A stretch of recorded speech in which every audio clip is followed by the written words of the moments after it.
Thank you very much, and for all coming out here this morning.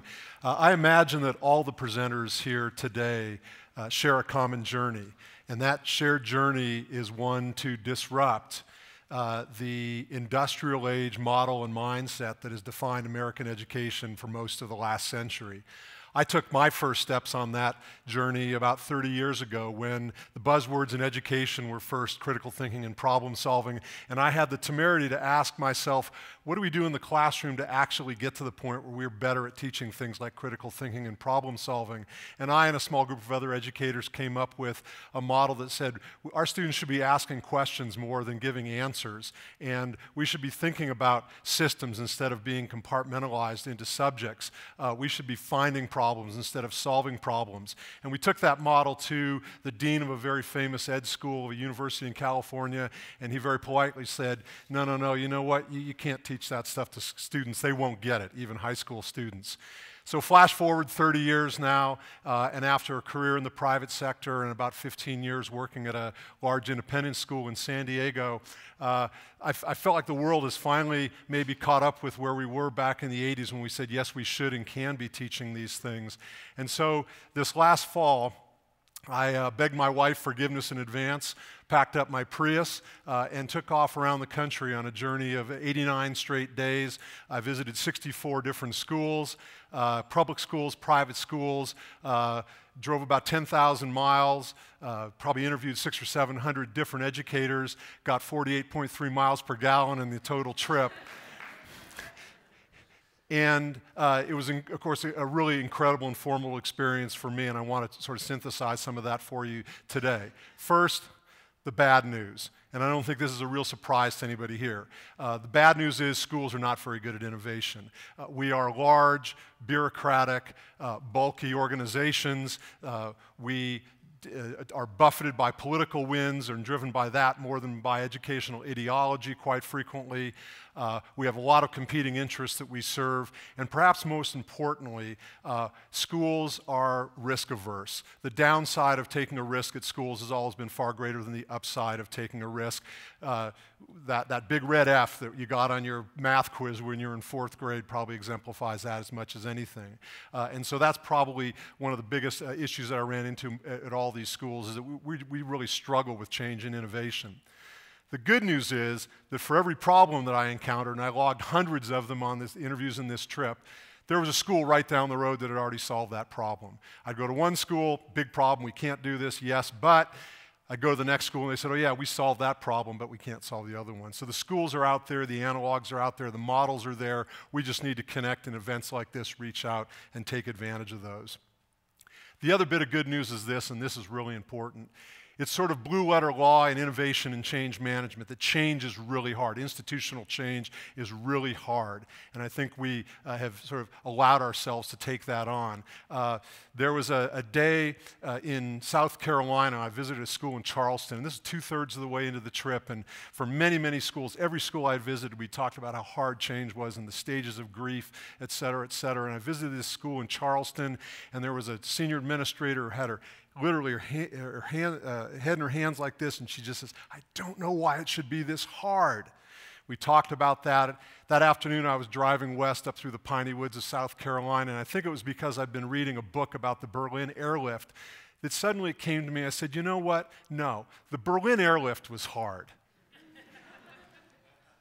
Homesteading the Kansas plains in the 19th century was hard.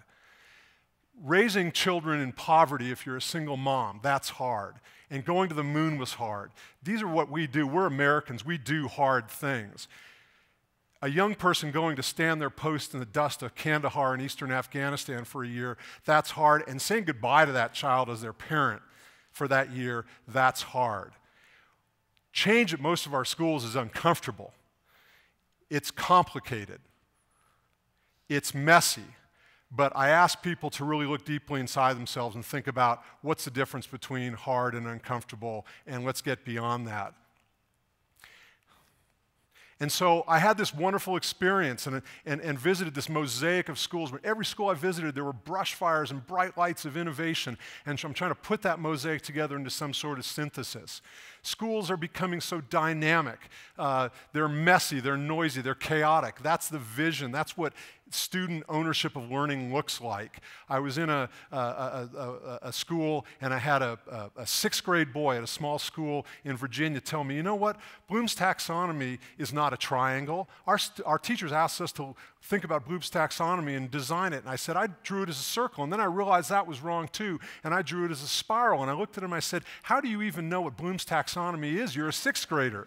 He said, oh, in our school, since kindergarten, our teachers have been talking to us about that, about how we learn. Schools are becoming permeable. They're not about being on campus in four walls. We're getting online, off campus, in our communities, around the world.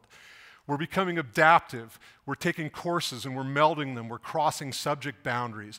I had another student, a 10th grader, tell me, you know, at my school, we don't have to switch off from math brain and into science brain and into Spanish brain in a daytime. Our brains are on all the time because that's how our courses are constructed. Our schools are becoming relevant. They're crossing those boundaries of subject and allowing schools to connect the dots in so much more authentic ways that engage them. We're becoming self-correcting. We're taking time, students and teachers taking time for authentic reflection during the day to think about what they're doing. The word empathy is embedded in our goals now. And we're taking the time to think about that balance between constant innovation and yet the strengths and cores of tradition that make us strong. And maybe more than anything else, schools are becoming creative spaces, and you're going to hear about that from some of the speakers today. Students getting up out of their chairs, writing on the walls, thinking, designing, building. I had a second grader at a school in Atlanta, a second grader sit there and tell me on one of those little bitty chairs, as I was sitting on a little bitty chair with him, you know, at our school, we design and build and prototype and ideate and fail forward and fail upward. And I said, you're a second grader. That kid is never going back in the box of the industrial age model. And so we take those buckets of synthesis about what schools are looking like, and you see this list on the screen now. Maybe it's because I was trained as a geologist and environmental scientist, but I look at that list, and those are the characteristics and drivers of a natural ecosystem. The same characteristics and drivers that determine the success or failure of a coral reef or a rainforest or a grassland or a pond. And they are fundamentally different than the drivers and characteristics of our current and past industrial age model. And I think one of the real frustrations we all have is we keep trying to put that square peg of the industrial age, engineered, designed model into the round circle of the ecosystem that we know represents great learning. These two systems are fundamentally incompatible, and it means that we have to change at a foundational level, not just at the margin. And this ecosystem that we now are living in education is not defined just at our school level. This, in fact, I believe, is a global ecosystem. For 4.5 billion years, and this is the geologist in me coming out, for 4.5 billion years, there have been exactly 4 global systems on this earth. The lithosphere, that's the rock, the hydrosphere, which is the water, the atmosphere, which are the gases, and the biosphere, which are all living things. And yet right now, we are living through the explosive evolution of the 5th sphere. It didn't exist 10 years ago. It's just evolving now. I've given it a name. The Latin is a little sketchy, but I call it the cognitosphere. This is the system of knowledge creation and management that was not possible until we had essentially universal access to knowledge. 2 weeks ago, 3 weeks ago now, I was in the Philippines with a group of students, and we were living in villages in the rural Philippines where people are living off of $2 a day or less, which represents about 3 billion people in the world. And many of those people now have access to the cognitosphere through a cell phone.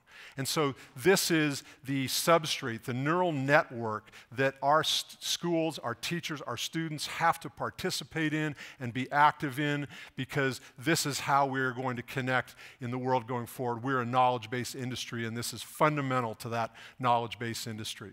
The cognitosphere is the substrate of education going forward. So where do we really want to be? And I'm trying to synthesize 600 interviews and 10,000 miles on the road, and in one long drive, I had a concept, and then I distilled it down to 3 sentences, and then I distilled it down to a phrase, and then down to 3 words, and I finally said, you know what, no. This all comes down to, I think, one single word. Where do we want to be as educators? What does great learning look like? And you all know that that's what great learning looks like. In all those schools I visited, in all those bright lights that I was privileged to see, all that sharing I did with all those teachers, not a single one of them would John Dewey have been unhappy with. We know what great learning looks like. Dewey and Montessori and Parker 100, 125 years ago told us what that looked like. And so why is it so hard for us to get back to that? Why have we yielded that high ground of the progressive era of education to the industrial age model that's been implanted on us? I think there are three things that keep us from getting back to Dewey. The first one is that we, the adults, have constructed a series of anchors. And these anchors are based on ego and our control of our intent to control education rather than that being controlled by the students. And those anchors are three. There are that egotistical attraction to time, space, and subject. This is my classroom, my subject, my time. The second one are dams that we have built.